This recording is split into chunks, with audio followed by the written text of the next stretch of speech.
بسم الله الرحمن الرحيم.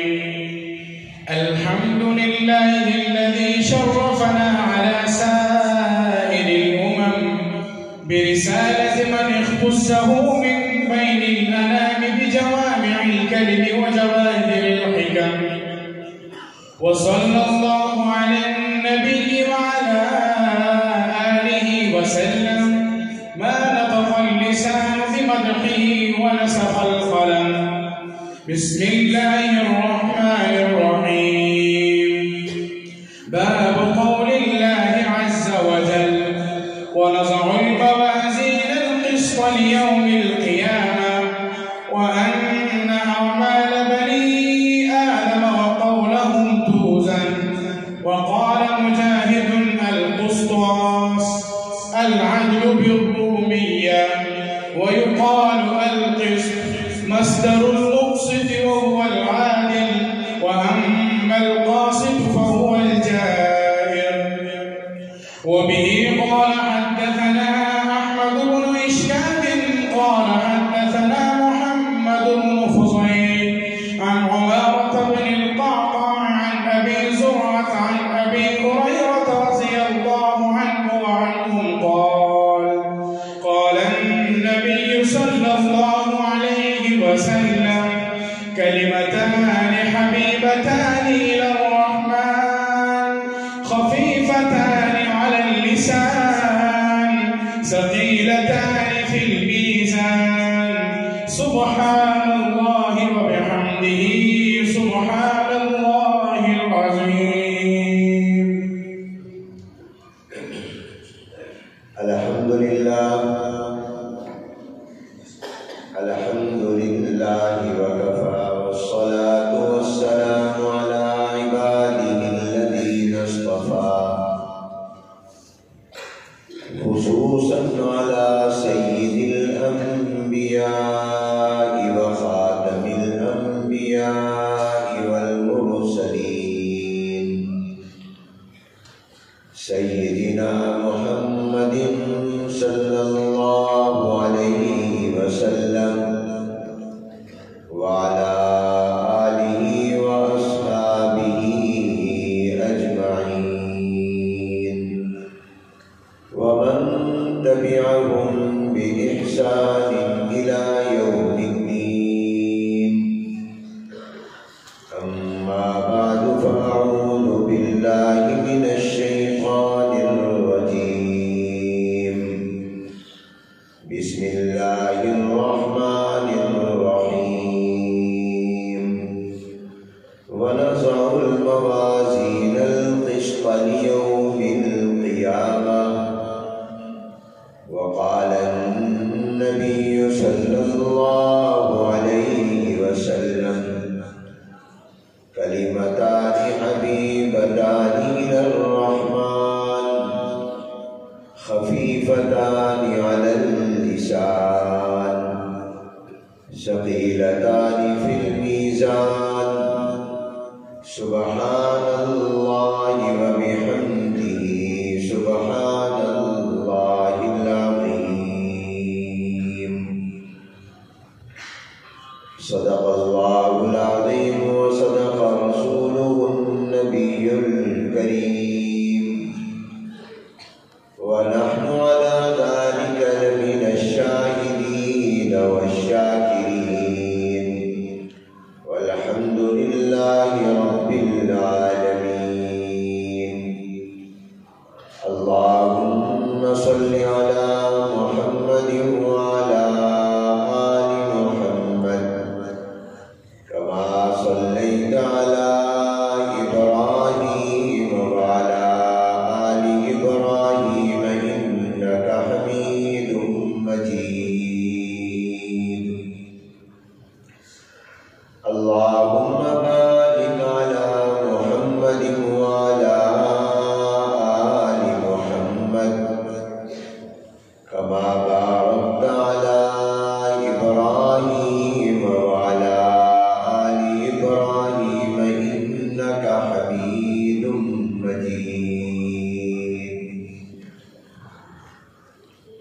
قابل صد احترام علماء کرام،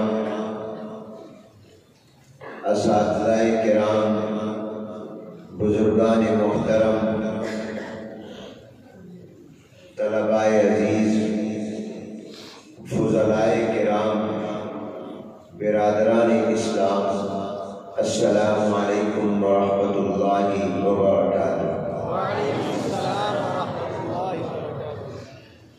آج بتاریخ 24 جمادی الاخری سن 1446 ہجری مطابق 27 دسمبر سن 2024 بروز جمعۃ المبارک نماز جمعہ سے پہلے وطن عزیز اسلامی جمہوریہ پاکستان اور اہل السنت والجماعت علماء دیوبند کی ایک مشہور و معروف دینی اور اسلامی درسگاہ جامعہ خالد بن ولید ٹھنگی وہاڑی پنجاب کے 40ویں سالانہ اجتماع میں ہم سب کی شرکت باعث سعادت ہے۔ دعا ہے کہ اللہ تبارک و تعالیٰ اس حاضری کو اپنی بارگاہ میں قبول فرما کر ہماری بخشش، مغفرت اور نجات کا سبب بھی بنا دے۔ اس ادارے کے بانی، مؤسس، عالم و عمل شیخ الحدیث حضرت مولانا ظفر احمد قاسم صاحب رحمۃ اللہ علیہ ہمارے اسلاف و اکابر کی یادگار اور نشانی تھے۔ اخلاص و تقویٰ اور خدمت دین کے عظیم کام سے اللہ نے ان کو جوڑا تھا۔ یہ ادارہ ان کی یادگار ہے اور ان کے لیے صدقہ جاریہ ہے۔ ان کی وفات کے بعد اس ادارے میں حاضری ہم پر لازم اور فرض ہے، اور ہمارے عزیزان گرامی اور اس ادارے کے اساتذہ متعلقین کا ہم پر حق ہے۔ مصروفیات کی وجہ سے اس فرض کی ادائیگی میں جو کوتاہی ہو جاتی ہے اس پر میں اللہ سے بھی معافی چاہتا ہوں اور اپنے عزیزوں سے بھی۔ حضرت مولانا عزیز الرحمان صاحب، حضرت مولانا خلیل الرحمان صاحب اور ان کے بھائی اور ان کے رفقاء، اس ادارے کے اساتذہ کا شکر گزار ہوں جنہوں نے مجھے اس مبارک اجتماع میں شرکت کی دعوت دے کر اپنے فرض کی ادائیگی کا موقع فراہم کیا۔ اس مبارک اجتماع میں جہاں اس ادارے سے پڑھنے والے حفاظ اور قراء اور فضلاء کی دستار بندی ہوگی،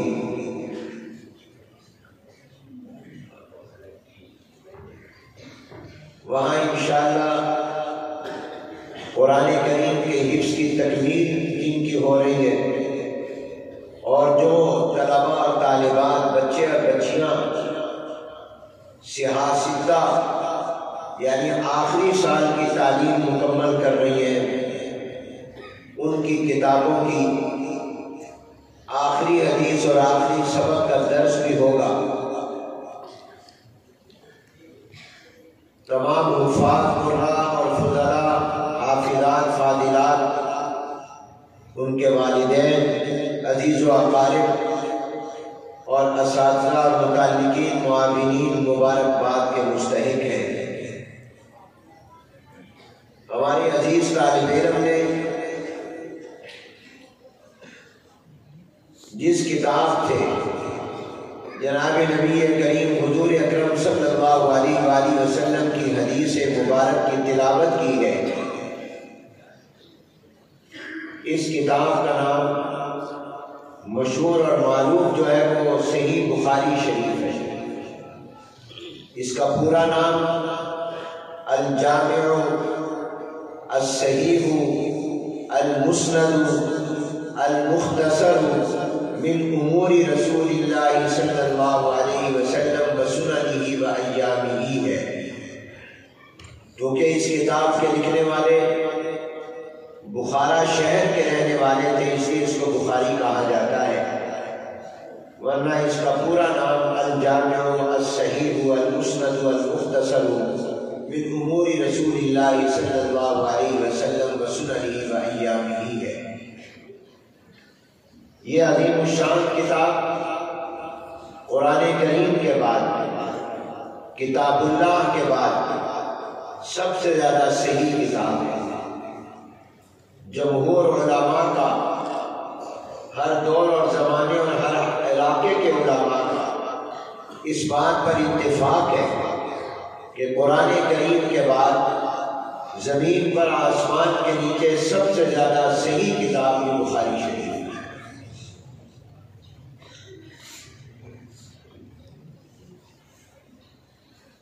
اللہ تبارک و تعالی کے بعد ہمارے ایمان کا مرکز جناب نبی کریم رحمت عالم حضور اکرم صلی اللہ علیہ وآلہ وسلم نے،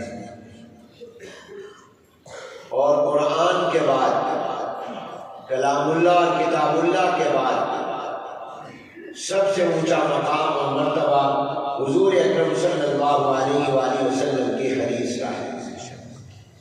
اللہ کے بعد حضور، قرآن کے بعد حضور کی حدیث۔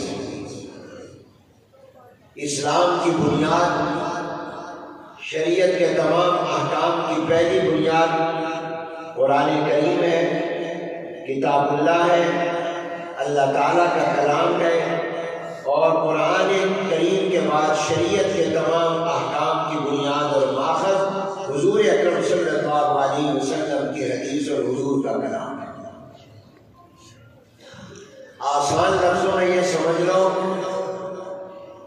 کہ اللہ تعالیٰ حضور کے بغیر نہیں ملتے اور قرآن حدیث کے بغیر نہیں ملتا۔ اگر میں اور آپ چاہتے ہیں کہ اللہ ہمیں مل جائے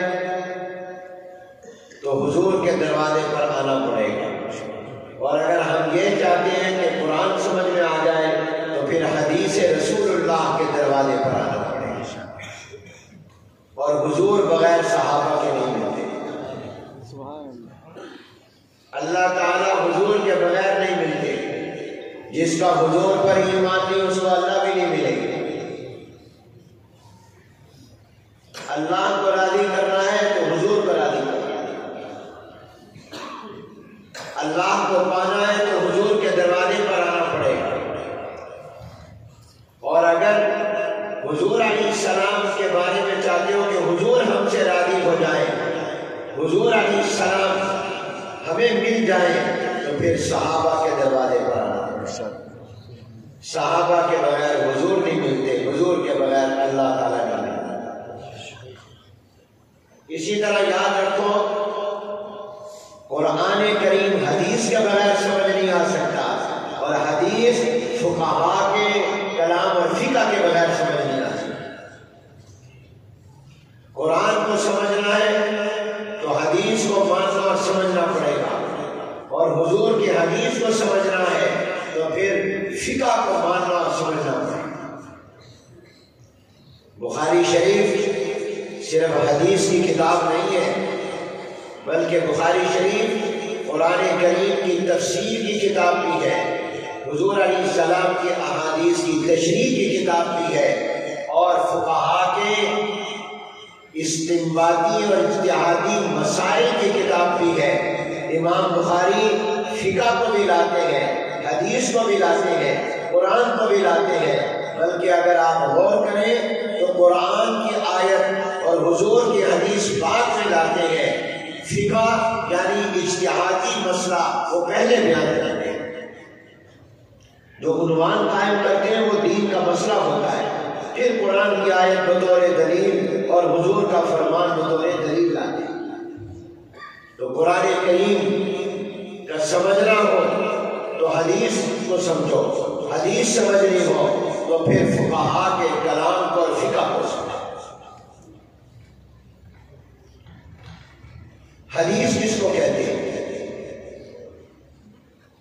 میری درخواست شروع میں یہ ہے کہ آپ سب یہ نیت اور ارادہ دل میں کر لیں کہ ہم بھی آج مدرسے کے طالب علم بن رہے ہیں۔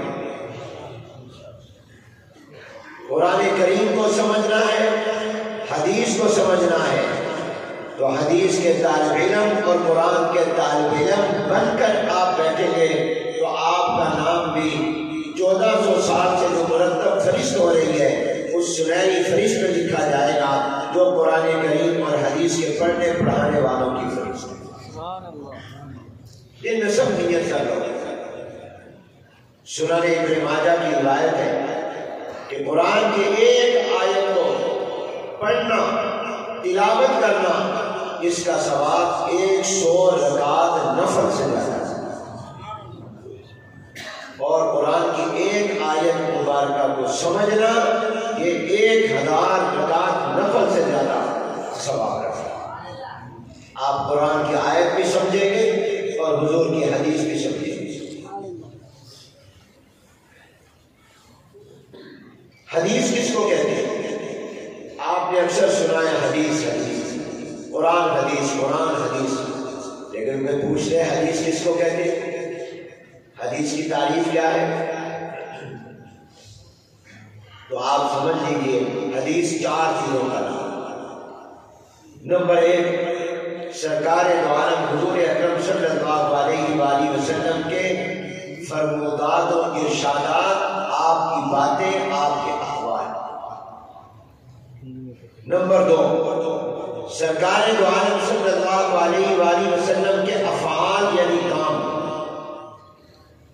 نمبر 3، جناب نبی کریم صلی اللہ علیہ وآلہ وسلم کی صفات یعنی آپ کے احوال۔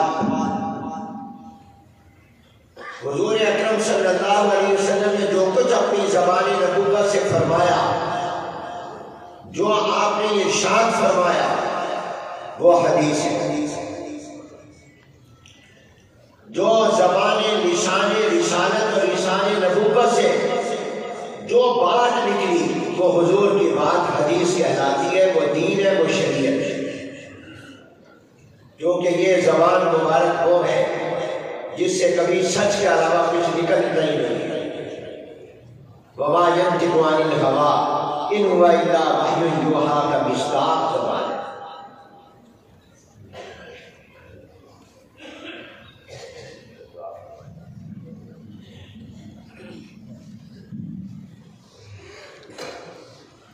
تو حدیث نام ہے حضور کی بات، حضور کے فرمان، حضور کے ارشاد کا۔ نمبر 1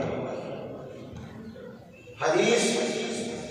دوسری چیز حدیث میں حضور علیہ السلام کے افعال، اعمال، آپ کے کام، کہ آپ نے کس طرح نماز پڑھی، کس طرح روزہ رکھا، کس طرح حج کیا، آپ نے کھانا کس طرح کھایا، فلاں کام کس طرح کیا، یہ جب بیان ہو تو اس کو حدیث کہا جاتا ہے۔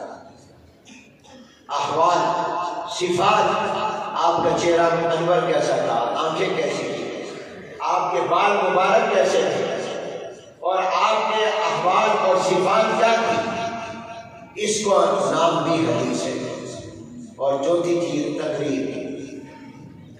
تقریر کا معنی وہ نہیں ہے جو ہماری زبان میں اور عرف میں، ہمارے یہاں تو تقریر بولنے کو کہتے ہیں، اور جی تقریر کرو، فلانے نے تقریر کی یعنی بولا۔ مگر حدیث کی تعریف میں جو لفظ تقریر آ رہا ہے اس کا معنی بولنا نہیں، بیان نہیں، بلکہ اس کا معنی چپ رہنا، خاموش رہنا۔ حضور اکرم صلی اللہ علیہ وآلہ وسلم کے سامنے کسی نے کوئی بات کہی یا کوئی کام کیا، حضور چپ رہے تھے، آپ نے اس پر روکا ٹوکا نہیں، یہ نہیں فرمایا یہ غلط بات ہے، نہیں فرمایا یہ کام غلط ہے، بلکہ چپ اور خاموش رہے، تو یہ بھی آپ کی خاموشی بھی حدیث بن جاتی ہے۔ سبحان اللہ، کسی کا چپ رہنا حدیث نہیں بنتا، کسی کا چپ رہنا شریعت نہیں بنتا، کسی کا چپ رہنا دین نہیں بنتا، کسی کا خاموش رہنا حجت نہیں بنتا، مگر اللہ کا پیغمبر جب چپ رہتا ہے، خاموش رہتا ہے، اس کا خاموش رہنا بھی شریعت بن جاتا ہے۔ سبحان اللہ۔ اس کا چپ رہنا بھی دلیل بن جاتا ہے، اس کا چپ رہنا بھی حجت بن جاتا ہے، اس کا چپ رہنا بھی حدیث بن جاتا ہے۔ اس لیے کہ اگر وہ بات شریعت کے خلاف ہوتی، اگر وہ کام شریعت کے خلاف ہوتا تو یہ ممکن نہیں تھا کہ اللہ کے نبی اور پیغمبر کسی ڈر کی وجہ سے یا کسی لالچ کی وجہ سے چپ رہ جاتا، وہ روزانہ لازمن ٹوک دیتا۔ جب وہ چپ رہے تو معلوم ہوتا ہے کہ یہ چیز جائز ہے، یہ بات بھی جائز ہے۔ نعرہ تکبیر، تاجدار ختم نبوت، تاجدار ختم نبوت، شان صحابہ، عظمت اہل بیت، قائد مدارس دینیہ۔ میرے دوست اور بھائی، حدیث یہ چار چیزوں کا تھا: حضور کی بات کا، حضور کے کام کا، حضور کے حالت اور صفات کا، اور حضور علیہ السلام کے خاموش رہ کر اس بات کو درست قرار دینا۔ اس لیے کیونکہ نبی کی خاموشی بھی دین بن جاتی ہے، تو 15ویں اور 16ویں پارے میں، 15ویں پارے کے آخر اور 16ویں پارے کے شروع میں حضرت موسیٰ علیہ السلام اور حضرت خضر علیہ السلام کا واقعہ آپ نے سنا اور پڑھا ہوگا۔ خضر علیہ السلام نے کشتی توڑی، موسیٰ علیہ السلام چپ نہیں رہے۔ کیوں توڑی؟ حالانکہ پہلے وعدہ کیا تھا میں چپ رہوں۔ بچے کو قتل کیا، موسیٰ علیہ السلام چپ نہیں رہے، بول پڑے کہ آپ نے یہ کیا کیا، بے قصور بچے کو کیوں مار دیا؟ جس بستی والوں نے کھانا نہیں دیا اس کی دیوار بغیر اجرت کے ہاتھ لگا کر ٹھیک کر دی، موسیٰ علیہ السلام بول پڑے۔ حالانکہ وعدہ کیا تھا چپ رہوں گا، کیوں بول پڑے؟ اس لیے کہ اگر نہ بولتے تو پھر لوگوں کے مال اور جان محفوظ نہ رہتے، وجوہات سامنے نہ آتی۔ اس لیے کہ موسیٰ علیہ السلام صاحب شریعت پیغمبر تھے، اور موسیٰ علیہ السلام کے چپ رہنا بھی شریعت اور دین بن جاتا۔ سبحان اللہ۔ اس سے نہیں چپ رہے، بول پڑے۔ تو حدیث چار چیزوں کا نام ہے، یاد رکھیے۔ یہ حدیث کی مجلس در حقیقت حضور اکرم صلی اللہ علیہ وسلم کی مجلس، اس کا حکم وہی ہے جو سرکار دو عالم صلی اللہ علیہ وآلہ وسلم کی مجلس کا ہے، اس کے آداب وہی ہیں جو حضور علیہ السلام کی مجلس کے آداب ہیں۔ اور حدیث کی برکتیں کیا ہیں؟ حضور علیہ السلام نے دعا فرمائی، نزل اللہ عمران سمع مقالتی فوعاها ثم اداها كما سمعها او كما قال۔ اس نے میری ایک حدیث کو بھی سنا، یاد کیا، اور پھر اس کو آگے سنا دیا جیسے سنا تھا۔ فرمایا کہ میں دعا کرتا ہوں اللہ اس کے چہرے کو باروں نہ کرے، اس کے چہرے کو چمکا دے۔ ایک محدث کا واقعہ لکھا ہے، وہ خوبصورت نہیں ہے، ان کے چہرے کا رنگ سفید سرخی مائل نہیں تھا، چہرے پر حسن و جمال نہیں تھا، چہرے پر کوئی زیادہ رونق نہیں تھی، لیکن جب حدیث پڑھانے کے لیے بیٹھتے تھے تو جو ہی کہتے قال رسول اللہ صلی اللہ علیہ وسلم، ان کا چہرہ چمک اٹھتا۔ سبحان اللہ۔ چہرے پر انوار و برکات اور چہرے پر رونق نمایاں ہو جاتی۔ تو ایک دن کسی نے پوچھا، استاد جی جب آپ حدیث پڑھانے لگتے ہیں تو آپ کے چہرے کی رونق بہت بڑھ جاتی ہے، جب سبق سے پہلے، سبق ختم ہونے کے بعد، حدیث پڑھانے سے پہلے، حدیث ختم کرنے کے بعد وہ رونق نہیں محسوس ہوتی جو حدیث پڑھاتے وقت ہوتی۔ اس کی کیا وجہ ہے؟ انہوں نے کوئی جواب نہ دیا، یہ حدیث جواب میں پڑھ دی، نزل اللہ عمران سمع مقالتی فوعاها ثم اداها كما سمعها۔ اپنی طرف سے کوئی جواب دینے کی بجائے حضور کا فرمان سنا دیا کہ یہ حضور کی دعا کی برکت ہے کہ جب میں حدیث پڑھتا ہوں تو میرا چہرہ چمک اٹھتا ہے۔ سبحان اللہ۔ حدیث پڑھنے پڑھانے والوں کا کنیکشن گنبد خضرا سے قائم ہو جاتا ہے، اور وہاں سے انوار و برکات پڑھانے والوں کا، اس سے یہ بڑی مبارک بنی۔ حدیث کا علم صحابہ نے کس طرح حاصل کیا، اسلاف نے کیسے حاصل کیا؟ میں اور آپ تو قریب سے آ گئے، گاڑی میں موٹر سائیکل پر آ گئے، سواریوں پر آ گئے، مگر اس سے پہلے صحابہ نے حضور کی ایک ایک حدیث کے لیے کئی کئی مہینوں کے سفر کیے۔ امام بخاری رحمۃ اللہ علیہ نے کتاب العلم میں جابر بن عبداللہ رضی اللہ تعالیٰ عنہ کا واقعہ بیان کیا ہے۔ مدینہ پاک سے ایک سواری خرید کر، خود پیسوں سے خرید کر مدینہ پاک سے ملک شام گئے، دمشق گئے، صرف حضور علیہ السلام کی ایک حدیث انہوں نے سنی ہوئی تھی، مگر جس نے براہ راست سنی تھی ان سے سننے کے لیے گئے تاکہ میری سند عالی ہو جائے۔ میرے اور حضور کے درمیان دو واسطے ہیں، یہ دو کی بجائے ایک واسطہ ہو جائے۔ میں نے حضور سے جو مجھے حدیث تو معلوم ہے مگر میں نے اس سے نہیں سنی جس نے براہ راست حضور سے سنی۔ عبداللہ بن انیس رضی اللہ عنہ مدینہ منورہ سے شام کا سفر اس زمانے میں 1 مہینے کا تھا، 1 مہینہ لگتا تھا مدینہ طیبہ سے ملک شام، اور وہ سفر پہاڑوں کا، جنگلات کا، راستے میں چیتے، کتے، شیر اور خطرناک راستے، کوئی ہوٹل نہیں ہوتے تھے، لیکن 1 مہینہ لگا دمشق پہنچے۔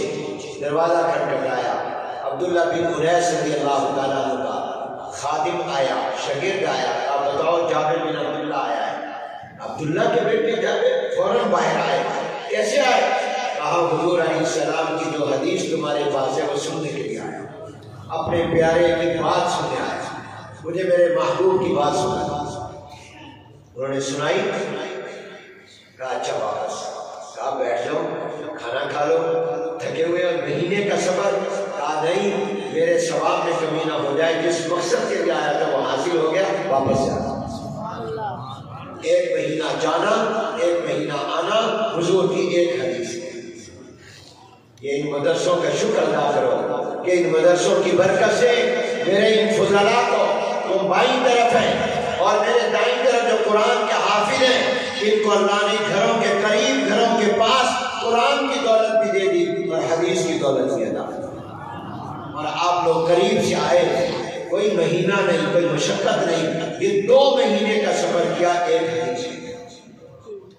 حضرت ابو ایوب انصاری رضی اللہ عنہ مدینہ پاک سے مصر گئے، ایجپٹ۔ حضرت عقبہ بن عامر رضی اللہ تعالیٰ عنہ سے حدیث سننے کے لیے، ایک حدیث کے لیے مدینہ پاک سے مصر کا سفر کیا، حدیث سنتے ہی واپس آئے، صرف میں اس کے لیے آئے، پیدل سفر۔ اور اس کے بعد پھر امت کے علماء نے، صحابہ کے بعد تابعین، تبع تابعین نے کتنے سفر کیے۔ ایک محدث فرماتے ہیں محمد بن طاہر مقدسی کہ میں نے اتنے پیدل سفر 8 سال تک دنیا کے مختلف ملکوں کے حضور کے احادیث کو سننے کے لیے کیے، اور گرمی کے زمانوں میں کیے کہ میں حضور کی حدیث کے لیے کبھی بغداد، کبھی مکہ، کبھی مدینہ، کبھی عراق، کبھی شام، کبھی مصر، کبھی اردن، کبھی فلسطین، کبھی یمن جا رہا ہوں، صرف حضور کی حدیث سننے کے لیے، اور پیدل سفر، گرمی کا سفر، حتیٰ کہ ایسا بھی ہوا کہ مجھے پیشاب کے اندر پیشاب کی بجائے خون آنے لگا، پیشاب کرتا تھا خون آتا تھا، کھانے پینے کو کچھ نہیں ہوتا، فاقے پیا۔ یہ تھی ان کی حضور سے محبت، حضور کی حدیث سے محبت۔ اور ایک امام وکیل بن مخلد اندلسی ہے، اندلس جس کو آج اسپین کہا جاتا ہے، یورپ کا ملک ہے، یہ کہتے ہیں کہ میں اسپین سے بغداد آیا، یحییٰ بن معین ملاقات کی، میں نے کہا کہ میں یہاں امام احمد بن حنبل رحمۃ اللہ علیہ سے حضور علیہ السلام کی احادیث کا علم حاصل کرنے آیا ہوں، مجھے ان کا پتہ بتا دو۔ دیکھا یحییٰ بن معین حدیث کا درس دے رہے، حکومت نے امام احمد بن حنبل پر تو پابندی لگا دی، امام احمد بن حنبل رحمۃ اللہ علیہ کو درس حدیث کی اجازت نہیں، زبان بندی ہو گئی ہے۔ یہ زبان کی بند کرنا بھی شروع سے چلا، ان کی تو زبان بندی ہے، ان کو اجازت نہیں ہے کہ وہ حدیث پڑھائیں۔ تو انہوں نے کہا تو مجھے بس ان کا گھر بتا دو، محلہ بتا دیا، گئے دروازہ کھٹکھٹایا، امام احمد بن حنبل رحمۃ اللہ نے دروازہ کھولا، کون؟ کہا کہ میں اندلس اسپین سے آیا ہوں اور میں نے 7 مہینوں کا سفر کیا، 7 مہینے کا سفر کر کے میں یہاں پہنچا ہوں آپ سے حدیث پڑھنے کے۔ امام احمد بن حنبل نے کہا میں تمہارا شکر گزار ہوں لیکن میرے اوپر تو پابندی ہے، میں تو حدیث پڑھا نہیں سکتا۔ تو عرض کیا حضرت میں تو اسی لیے آیا ہوں، تو کوئی طریقہ نہیں تھا، میں ایک طریقہ بتا دوں، خود ہی کہہ رہے میں ایسا کروں گا کہ روزانہ صبح شام فقیر اور بھکاری بن کر میرے ایک ہاتھ میں لاٹھی ہوگی، پھٹے پرانے میں نے میلے کپڑے پہنے ہوئے ہوں گے، ایک ہاتھ میں میرے پیالہ ہوگا اور میں اپنے سر کے اوپر بھی پھٹی ہوئی ٹوپی وغیرہ یا پگڑی پہن کر آؤں گا اور آ کر آپ کا دروازہ کھٹکھٹاؤں گا اور کہوں گا اللہ کے لیے کچھ دے دو، فقیر مانگنے والا آیا ہے، آپ دروازہ کھولنا اور میرے پاس میری آستین میں کاغذ بھی ہوگا، قلم بھی ہوگا، مجھے حضور کی حدیث سنا دینا، روزانہ منگتا بھکاری فقیر بن کر آپ کا دروازہ کھٹکھٹاؤں گا اور جب میں پہنچوں گا تو آپ دروازہ کھول کر میں کہوں گا اللہ کے واسطے کچھ دے دو، اللہ کے نام پر کچھ دے دو، آپ دروازہ کھولنا، لوگ سمجھیں کہ آپ مجھے آٹا دے رہے ہیں، آپ مجھے روٹی دے رہے ہیں، آپ مجھے کھانا دے رہے ہیں، لیکن آپ مجھے حضور کا فرمان سنا دیں۔ ان کا ٹھیک ہے، روزانہ صبح کو آتے فقیر بھکاری بن کر، منگتے بن کر، شام کو بھی آتے اور امام احمد بن حنبل اس تھوڑے وقت میں جتنا ہو سکتے ہیں وہ احادیث سناتے۔ اس طرح یہ علم ہم تک پہنچا اور اس کے لیے ایسی قربانیاں دی گئی، تاریخ بھری پڑی ہے واقعات۔ امام بخاری رحمۃ اللہ علیہ نے بہت سفر کیے، ان کی زندگی سفروں میں گزری اور دنیا کے مختلف ممالک میں گئے ہیں حضور علیہ السلام کی احادیث کو دینے کے لیے، اور پھر یہ ہمارے سامنے کتاب ہے، اور یہ کتاب بھی اتنی عظیم الشان ہے۔ یہ امام بخاری ایک قول کے مطابق پیدا ہی نابینا ہوئے اور ایک قول کے مطابق پیدا ہونے کے بعد 55 میں ہی نابینا ہوئے۔ ماں رات کو اٹھ کر تہجد میں دعا مانگتی تھی، اللہ میرے بیٹے کو بینائی دے دے، میرا بیٹا نابینا ہے، بیٹے کا نام محمد ہے، اور میں کہا کہ تم نام کی برکتیں ہوتی ہیں، اچھے نام رکھا کرو۔ امتی محمد نے اپنی ساری زندگی نبی محمد کی حدیثوں کو جمع کرنے میں لگا دیا، ایسا محمد امتی تھا اپنے پیغمبر محمد صلی اللہ علیہ وسلم۔ تو ماں دعا کرتی اللہ میرے بیٹے کو بینائی دے، تہجد میں اٹھ کر ایک دن رات کو دعا کر کے سوئی، تہجد پڑھ کے خواب میں ابراہیم علیہ السلام کی زیارت کی۔ حضرت ابراہیم علیہ السلام نے کہا تیرے لیے بشارت اور خوشخبری ہے، تیری دعا کی وجہ سے اللہ نے تیرے بیٹے محمد بن اسماعیل کی آنکھوں میں روشنی ڈال دی۔ نعرہ تکبیر، تاجدار ختم نبوت، شان صحابہ، عظمت اہل بیت، بینائی عطا کر دی۔ ماں نے جب صبح کو اٹھ کر دیکھا تو پھر امام بخاری رحمۃ اللہ علیہ نابینا سے بینا ہو چکے، آنکھوں میں روشنی موجود تھی، اور میں کہتا ہوں کہ اللہ نے ایسی روشنی دی، ایسے نابینے کو بینا بنایا ماں کی دعا کی برکت سے کہ آج تک امام بخاری کی اس روشنی سے امت فائدہ اٹھا رہی ہے۔ سبحان اللہ۔ کیا عرب، کیا عجم، کیا مسلمان، کیا غیر مسلم ملک، میں ابھی چند چند دن پہلے برطانیہ میں وہ انگریز جو یہاں آیا تھا اس بخاری کو ختم کرنے کے لیے، اس تعلیم کو ختم کرنے، میں ان کے ملک میں بخاری کا آخری شبہ پڑھا کر آیا۔ پوری دنیا میں امام بخاری کی روشنی ہے، ایسی روشنی اللہ نے دی، بصارت بھی دی، بصیرت بھی دی۔ صرف بصارت سے نہیں نوازا، بصیرت، علمی بصیرت بھی اللہ نے، فقہی بصیرت بھی اللہ نے، اجتہادی بصیرت بھی اللہ نے۔ اس سے معلوم ہوا کہ ماں کی دعا میں بڑی طاقت ہے، ہر دعا میں طاقت ہے، اور ماں کی تو دعا میں بڑی طاقت ہے۔ اس لیے بہاڑی کے لوگوں، پاکستانی بھائیوں، ماں کا دل نہ دکھایا کرو، ماں کو ستایا نہ کرو، ماں کی خدمت کیا کرو، ماں کے پاؤں دبایا کرو۔ ماں کے قدموں میں بھی اللہ نے جنت رکھی ہے، اور ماں کی نافرمانی نہ کیا کرو۔ ماں کی دل سے دعائیں نابینے کو بھی بینا کر دیتے ہیں۔ ماں کی قدر کیا کرو، والد کی قدر کیا کرو۔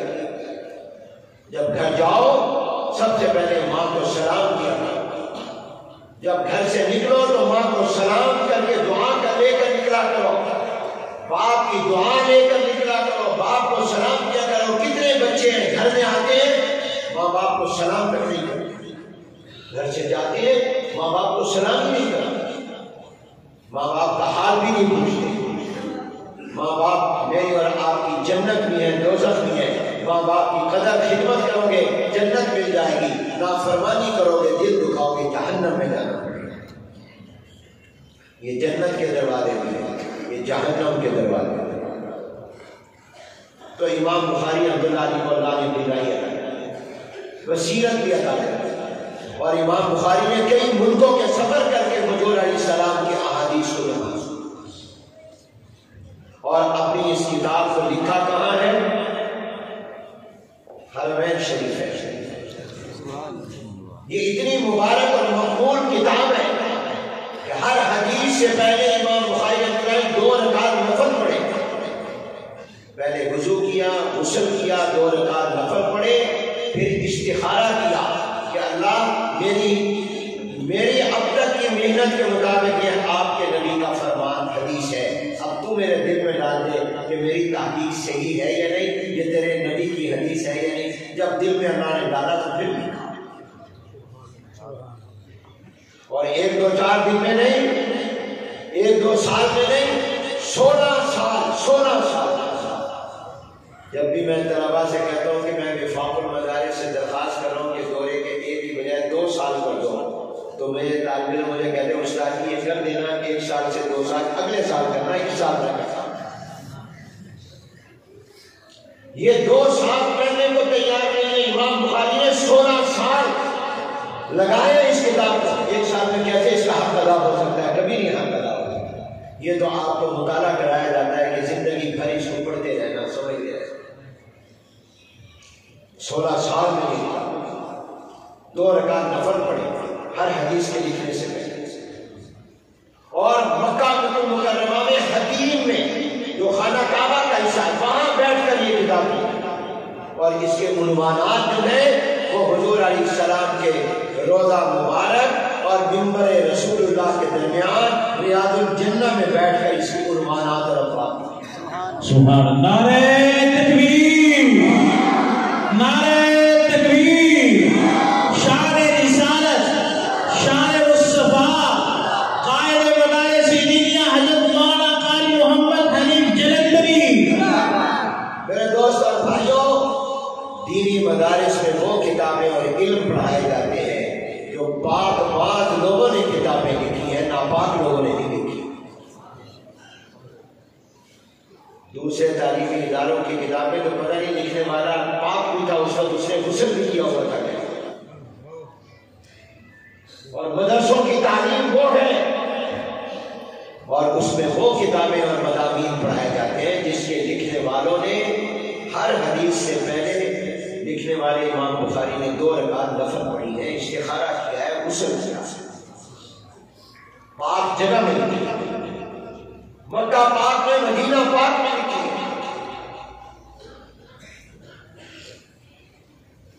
اور استخارہ کی اللہ سے پوچھا ہے، اللہ نے دل میں ڈالا ہے یہ ٹھیک ہے، میرے نبی کی حدیث ہے، پھر بھی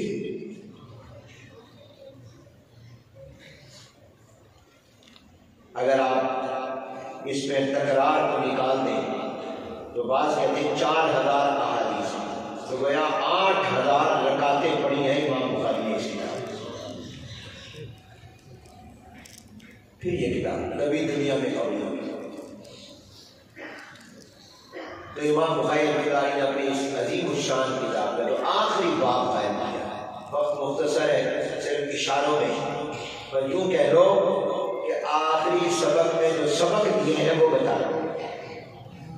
بہت سی باتیں علمی ہیں، وہ درسگاہ کی ہیں، کلاس کی ہیں، جو اس مجمع عام کی نہیں ہے، وہ انشاءاللہ استاد محترم جنہوں نے بخاری پڑھائی انہیں کا ہفتہ آخری سبق بھی وہی پڑھاتے وہی پڑھائیں گے انشاءاللہ۔ میں تو اپنا سبق سنا رہا ہوں۔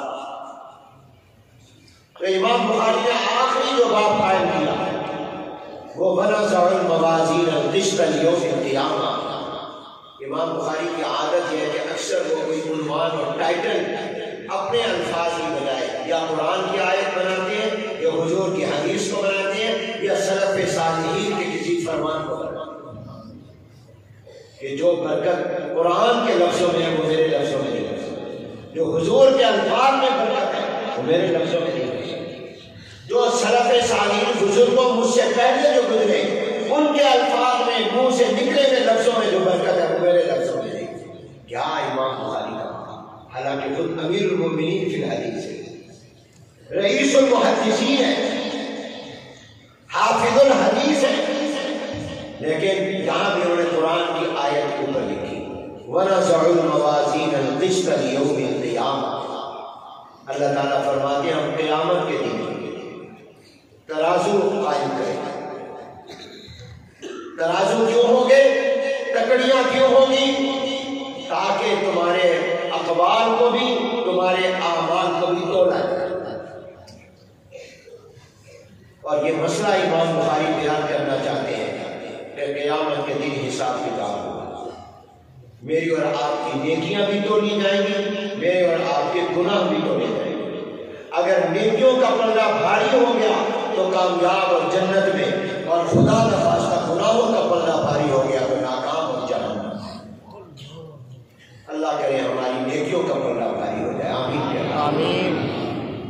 یہ مسئلہ بتانا، یہ اہل سنت والجماعت کا عقیدہ بتانے، اور امام بخاری اہل سنت والجماعت کے ترجمان ہیں، وکیل ہیں اہل سنت کے عقائد۔ ایک گمراہ فرقہ تھا معتزلہ، جس کے فرقے کا نام و نشان ختم ہے، ان کے عقیدے نظریات ہو گئے، اس نام کا فرقہ نہیں، معتزلہ، کرامیہ، جہمیہ، یہ مرجیہ، یہ گمراہ فرقوں باطل فرقوں کے نام ہے، آج نہیں ہے دنیا میں۔ اس سے معلوم ہوا نہ باطل رہے گا نہ باطل والے رہیں گے، باطل بھی مٹ جائے گا باطل والے بھی مٹ جائیں گے، حق رہے گا حق والے بھی رہیں گے۔ نعرہ تکبیر، نعرہ تکبیر، اکابر علماء دیوبند، اکابر علماء دیوبند، مدارس دینیہ، حضرت مولانا قاری محمد حنیف جلندری، ان الباطل کان زہوقا، دوام حق کو ہے اور اہل حق کو ہے، باطل کو نہیں۔ آج یہ گمراہ فرقوں کی شکل میں کہیں موجود ہے۔ ایک گمراہ فرقہ تھا معتزلہ، جو عقل پرست تھا، جو بات قرآن اور حدیث کی عقل میں آتی مانتے تھے، جو عقل میں نہیں آتی مانتے تھے، انکار کرتے تھے۔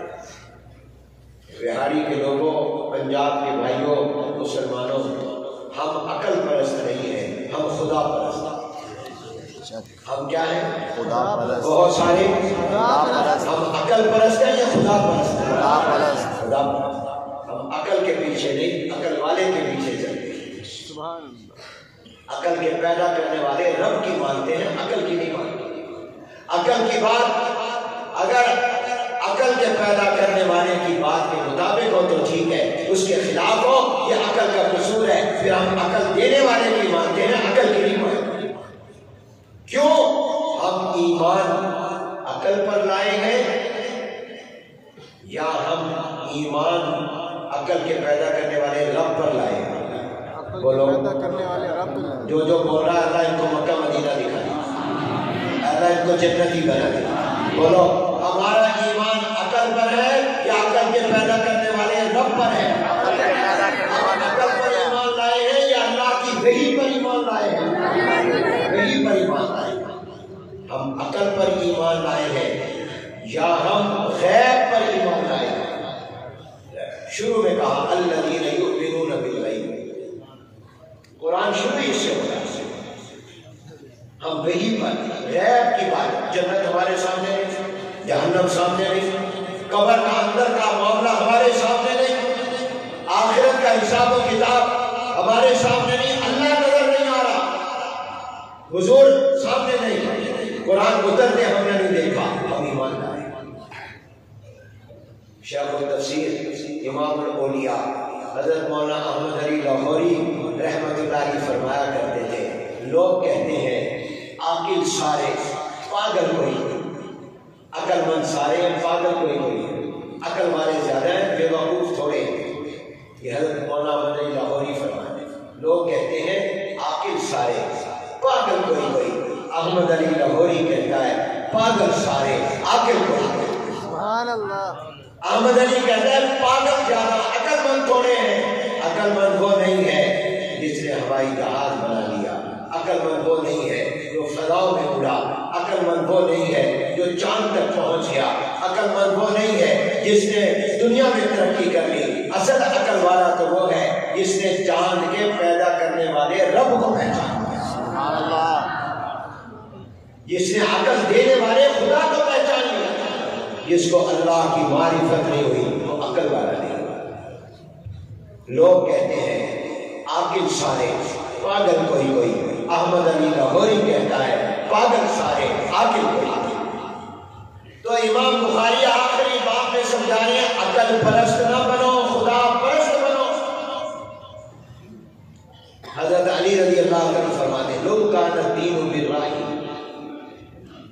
لکان اسفل الخف اولا بالمسح من اعلی۔ اگر دین میں عقل کا دخل ہوتا تو جس نے موزے پہنے ہوئے ہوتے ہیں تو پھر میں کہتا کہ موزوں پر مسح نیچے کرو، مٹی نیچے لگتی ہے، میں اوپر کا نہ کہتا، لیکن میں عقل پر نہیں چلتا، میں تو نبی کے فرمان پر چلتا ہوں۔ نعرہ تکبیر، نعرہ ختم نبوت، قائد مدارس دینیہ قاری محمد علی جلندری، پاکستان، جامعہ خالد بن ولید، حضرت الاستاذ حضرت اقدس مولانا ظفر احمد صاحب نفر اللہ برمدہ۔ امام اعظم ابو حنیفہ رحمۃ اللہ علیہ کی ملاقات امام محمد باقر سے، امام محمد باقر بن علی بن حسن بن علی کہتے ہیں امام باقر سے ملاقات ہوئی تو امام باقر رحمۃ اللہ علیہ نے امام اعظم سے فرمایا میں نے سنا ہے آپ میرے نانا حضرت محمد الرسول اللہ صلی اللہ علیہ وسلم کی حدیث کے مقابلے میں اپنی رائے پر چلتے، اپنی عقل اور قیاس اور اجتہاد پر چلتے اور قیاس اور اجتہاد سے حدیث کو چھوڑ دیتے۔ تو امام اعظم ابو حنیفہ رحمۃ اللہ علیہ نے فرمایا آپ کا میرے دل میں بہت احترام ہے کیونکہ آپ کی نسبت بڑی اعلیٰ ہے، جناب نبی کریم صلی اللہ علیہ وآلہ وسلم آپ کے نانا ہیں، آپ تھوڑی دیر تشریف رکھیں میں تاکہ اپنی صفائی کر سکتا۔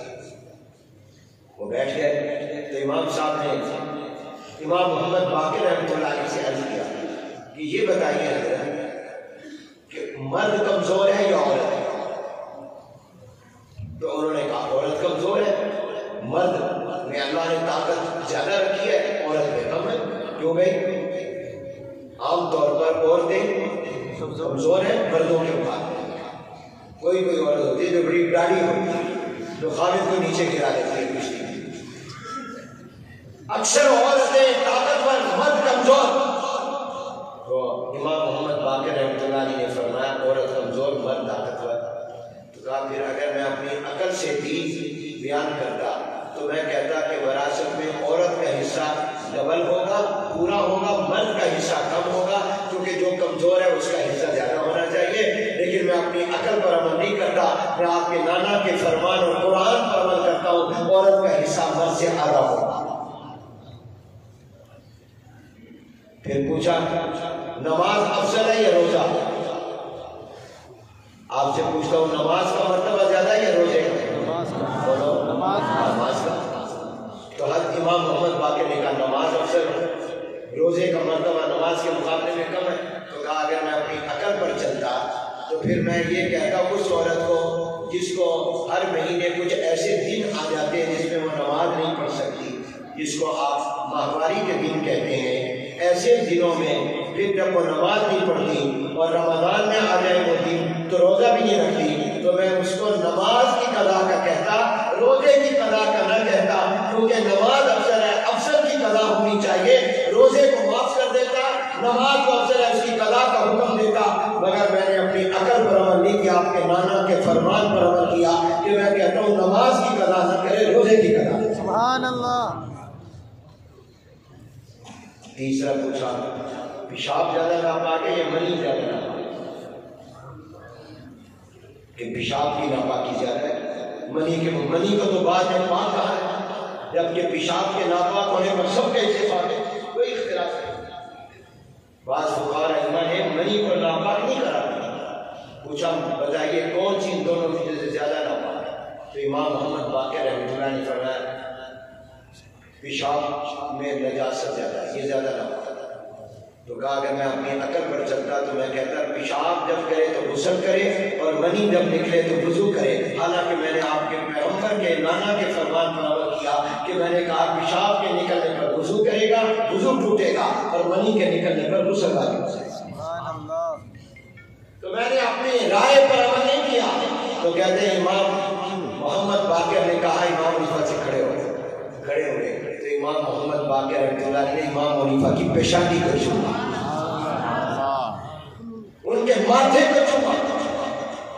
تو میں بتا ہی رہا ہوں کہ ہم عقل پرست ہیں یا خدا پرست ہیں؟ بولو بولو، سارے کو ہم کیا ہے؟ اور جب ہم اللہ کو مانتے ہیں تو پھر ہم اپنے اس عقیدے اور یقین کا روزانہ کئی مرتبہ اعلان کرتے ہیں کہ اللہ سب سے بڑا، اللہ اکبر، اذان میں، اقامت میں، نمازوں میں، تکبیرات میں ہر وقت اللہ اکبر کہتے ہیں۔ تو پھر اللہ کو جب مانتے ہیں تو پھر اللہ بڑا ہے، امریکہ بڑا نہیں ہے، پھر دنیا کے کافر بڑے نہیں ہیں، پھر اللہ بڑا ہے۔ جب اللہ بڑا ہے تو اللہ کے دین کے مرکز مدرسوں کو دنیا کی کوئی طاقت ختم نہیں کر سکتی۔ نعرہ تکبیر، نعرہ تکبیر، شان رسالت، مدارس دینیہ، مدارس دینیہ، حضرت مولانا قاری محمد حنیف جلندری صاحب۔ تو میرے دوستو، معتزلہ یہ کہتے ہیں گمراہ فرقہ کہ نیکیاں اور گناہ نہیں تولے جائیں، تولا اس کو جاتا ہے جس کا وجود ہو۔ آپ سے میں کہوں اپنی نماز دکھاؤں، بھئی نماز کیسے چلے گی؟ نماز کا الگ وجود ہی نہیں، نماز تو نمازی کے ساتھ ہے، روزہ روزے دار کے ساتھ، روزہ کا الگ، نماز کا الگ، قرآن کی تلاوت، درود پاک پڑھنا، اللہ کا ذکر، ان کا الگ وجود نہیں ہے، تو ان کو نہیں تولا جائے گا۔ انکار کرتے تھے، حالانکہ قرآن میں اللہ نے جگہ جگہ کہا ہم تولیں گے، ہم تولیں گے۔ فَأَمَّا مَنْ ثَقُلَتْ مَوَازِينُهُ فَأُولَٰئِكَ هُمُ الْمُفْلِحُونَ، یہی جگہ ہے۔ حضور نے فرمایا، وہ کہتے تھے نہیں، عقل نہیں مانتی، نماز، روزہ، حج، صدقہ، خیرات، تلاوت، ذکر، نیکیاں، گناہ، جھوٹ کے کوئی وجود تھوڑی ہے۔ جس نے جھوٹ بولا وہ جھوٹ بولنے والے کے ساتھ ہے، جھوٹ الگ دکھاؤ تو ہم بولے نہیں توڑا جائے۔ امام بخاری نے کہا تمہاری عقل مانے نہ مانے، ہم عقل پرست نہیں خدا پرست ہیں۔ جب اللہ نے کہہ دیا ہم مانتے ہیں کہ اللہ تولے گا، کیسے تولے گا کہ اللہ قرآن میں اللہ نے فرمایا وَنَضَعُ الْمَوَازِينَ الْقِسْطَ لِيَوْمِ الْقِيَامَةِ فَأَمَّا مَنْ ثَقُلَتْ مَوَازِينُهُ فَأُولَٰئِكَ هُمُ الْمُفْلِحُونَ فَأَمَّا مَنْ ثَقُلَتْ مَوَازِينُهُ فَهُوَ فِي عِيشَةٍ رَاضِيَةٍ وَأَمَّا مَنْ خَفَّتْ مَوَازِينُهُ فَأُمُّهُ هَاوِيَةٌ۔ اللہ کہہ رہا ہے تو حضور نے فرما دیا عقل مانے نہ مانے، ہم تو اللہ کو دینے والے رب پر ایمان لائے، ہم وہی پر ایمان لائے، ہم غیب پر ایمان لائے۔ لیکن آج سائنسی دنیا نے ثابت کر دیا کہ جن کا الگ وجود نہ ہو، جوہر نہ ہو، آراز ہو، ان کو بھی تولا جا سکتا ہے۔ جو بھی آپ گرمی تولتے ہیں کہ نہیں تولتے؟ آپ کے جسم میں کتنی حرارت ہے، کتنا بخار ہے، دکھاؤ بخار الگ، لیکن تھرمامیٹر ایسا آلہ آ گیا جو بتا دیتا ہے آپ کے جسم میں اتنا بخار ہے۔ آج ٹیمپریچر کیا ہے، سردی گرمی تولی جا رہی ہے نہیں تولی جا رہی ہے؟ بجلی اور گیس کے بل آتے ہیں کہ نہیں آتے؟ بجلی تولی جا رہی ہے، گیس تولا جا رہا ہے، گرمی سردی تولی جا رہی ہے۔ لیبارٹری میں ٹیسٹ کراتے ہو آپ کے جسم میں کتنا میٹھا ہے، یہ شوگر کی مٹھاس ہی تو ہے۔ آپ نے وہ جناب والا بتا دیا نا کہ تمہارے جسم میں شوگر مٹھاس کتنی ہے، تو تولیے کہ نہیں تولی؟ بلڈ پریشر تولا کہ نہیں تولا؟ تو اگر وہ سائنسدان جس کو اللہ نے عقل اور دماغ دیا وہ ایسی مشین بنا لے جس سے یہ چیزیں تولی جائیں، تو جس رب نے انسان کو یہ عقل دیا ہے کیا وہ قادر نہیں ہے وہ نماز روزے کو اور گناہ کو تول لے؟ وقت نہیں کہ میں بتاؤں سائنسی ایجادات جتنی بڑھتی جائیں گی شریعت کے احکام ثابت ہوتے ہیں۔ محدث العصر حضرت علامہ انور شاہ کشمیری رحمۃ اللہ علیہ فرماتے تھے اللہ اس وقت تک دنیا کو ختم نہیں کریں گے، قیامت نہیں آئے گی جب تک اللہ تعالیٰ قرآن کی، دین کی، نبیوں پیغمبروں کی اور اپنی تمام باتیں عقل کی بنیاد پر منوا نہیں دیں گے، اس وقت تک اللہ دنیا ختم نہیں کریں گے، قیامت قائم نہیں۔ اللہ منوانے عقل کے ایمان ہے، عقل کی بنیاد پر مانے۔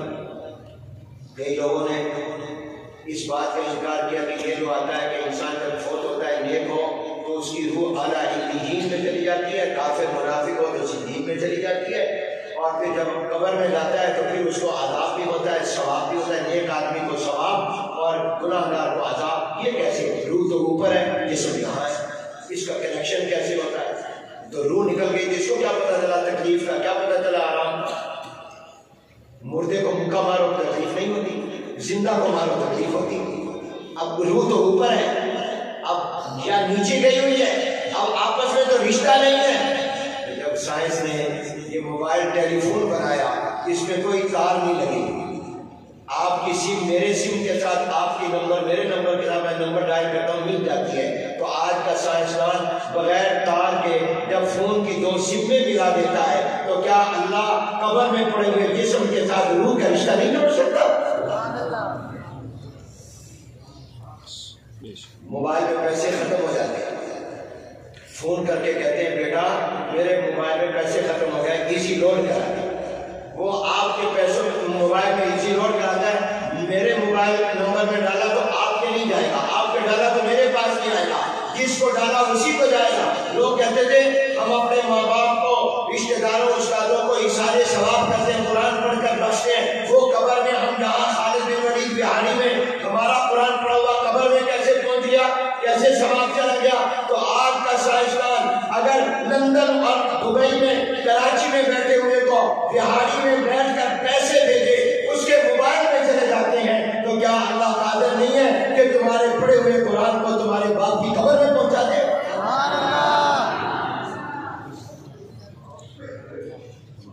جیسے سائنس ترقی کرتی جائے گی قرآن کھل کر سامنے، شریعت نکل کر سامنے آ جائے گی۔ سائنس دین کے خلاف نہیں ہے بلکہ سائنسی ایجادات دین کو ثابت کرتی ہیں۔ تو آج ایسی چیزیں آ گئی کہ آراز کو بھی توڑا جائے۔ اب آگے جو بحث ہے وہ درسگاہ کی ہے، لفظی بحث ہے، تشریح ہے۔ امام بخاری نے بتا دیا کہ صرف عمل نہیں تولے جائیں گے، بول بھی تولا جائے گا، زبان سے جو کہتے ہو وہ بھی تولا جائے گا، یہ نہیں کہ وہ ہوا میں تعلیم ہوگا۔ اس لیے پہلے تولو پھر بولو، کیونکہ تمہارا بول تولا جائے گا۔